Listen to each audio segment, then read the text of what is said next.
안녕하세요.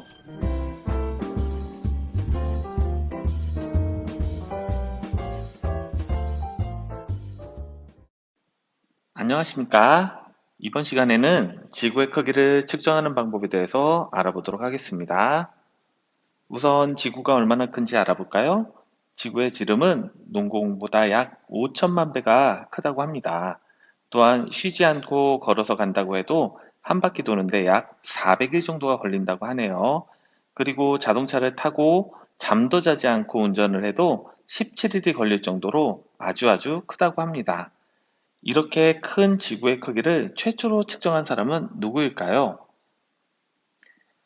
지구의 크기를 최초로 측정한 사람은 지금으로부터 약 2200여 년 전에 살았던 고대 그리스의 수학자이자 천문학자인 에라토스테네스입니다. 지금으로부터 약 2000년 전에 지구의 크기를 측정하였다고 하니 정말로 놀랍지 않을 수가 없는데요. 그럼 어떤 방법으로 지구의 크기를 측정하였는지 계속해서 알아보도록 하겠습니다. 에라토스테네스는 책을 통해 시에네라는 지역에 1년 중 태양이 가장 높게 뜨는 하진날 12시 정오에 우물에 그림자가 생기지 않는다는 것을 알게 되었습니다. 이것은 그림처럼 바닥으로부터 수직으로 세워둔 막대의 그림자가 생기지 않는다는 것과 같습니다. 하지만 이때 또 다른 지역인 알렉산드리아에서는 같은 날 같은 시각에 세워둔 막대기의 그림자가 생긴다는 것을 알고 있었지요. 에라토스테네스는 그 이유가 궁금했습니다. 또한 에라토스테네스는 이것을 이용하면 지구의 크기를 구할 수 있다고 생각을 했습니다. 에라토스테네스는 우선 지구와 태양 사이의 거리가 엄청 멀기 때문에 지구로 도달하는 태양빛은 서로 평행하다고 생각했습니다. 그 상태에서 지구가 평평하다면 알렉산드리아에 세워놓은 그리고 시엔에 세워놓은 막대의 그림자가 모두 동일했을 거라고 생각을 했습니다.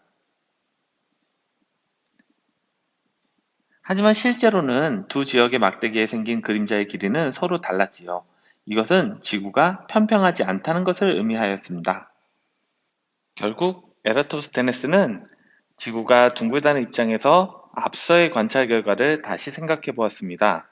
지구가 둥글다고 가정할 경우 CNN에서는 그림처럼 햇빛이 막대기에 수직으로 내리쬐어 막대기에 그림자가 생기지 않고 알렉산드리아에서는 햇빛이 막대기에 비스듬하게 내리쬐어 막대기에 그림자가 생기게 되니 자연스럽게 설명이 되었습니다. 이를 통해 에라토스테네스는 지구가 둥글다는 사실을 확인할 수 있었습니다. 사실 고대 그리스 시대의 사람들은 지역에 따라 북극성의 고도가 다르거나 월식 때 달에 비춰지는 지구의 그림자가 둥글다는 증거들을 바탕으로 지구가 둥글다는 것을 이미 알고 있었습니다. 에라토스테네스는 지구의 크기를 측정하기 위해 지구와 햇빛 그리고 막대기의 그림을 그렸어야 했는데요. 그렇게 하기 위해 에라토스테네스는 다음과 같은 가정을 세웠습니다. 첫째, 지구는 완전한 구형이다.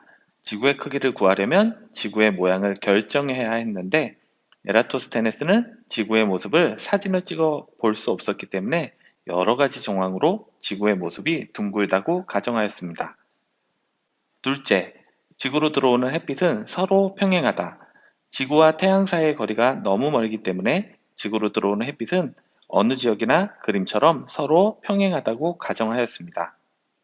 그리고 나서 CNN은 막대기에 그림자가 생기지 않는 위치에, 알렉산드리아는 다른 위치에 막대기를 세운 모습입니다.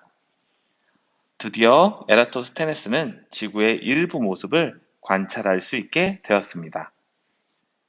에라토스테네스는 지구의 일부를 관찰할 수 있게 되었지만 지구 전체의 크기를 측정하는 데 있어 그 정도면 충분했습니다. 예를 들어 보도록 하겠습니다. 여기 12층 높이의 건물이 있습니다. 여러분에게 12층까지의 높이를 직접 재라고 하면 어떻게 하시겠습니까? 12층에 매달려 직접 건물의 높이를 재는 것은 위험합니다. 하지만 1층의 높이를 잴 수 있다면 어떨까요? 1층의 높이만을 이용해서 12층까지의 높이를 계산할 수 있습니다. 이번에는 360층짜리 건물을 준비해 보았습니다. 이 건물은 특이하게도 우주에 공 모양으로 둘둘 말려 있습니다. 이 건물의 총 둘레를 측정해야 한다면 어떨까요? 굳이 전체 층의 둘레를 측정하지 않아도 1층의 길이만 알 수 있다면 360층 전체 길이를 계산할 수 있습니다. 자, 그럼 이번 시간에 배운 내용을 다시 한번 정리해 보도록 하겠습니다. 에라토스테네스는 지구의 크기를 측정하기 위해서 다음 두 가지를 가정하였습니다. 첫째, 지구는 완전한 구형이다. 둘째, 지구로 들어오는 햇빛은 서로 평행하다. 그리고 나서 그림에서와 같이 지구의 일부분을 관찰할 수 있게 되었는데요. 이를 통해 지구의 크기를 측정할 수 있게 됩니다.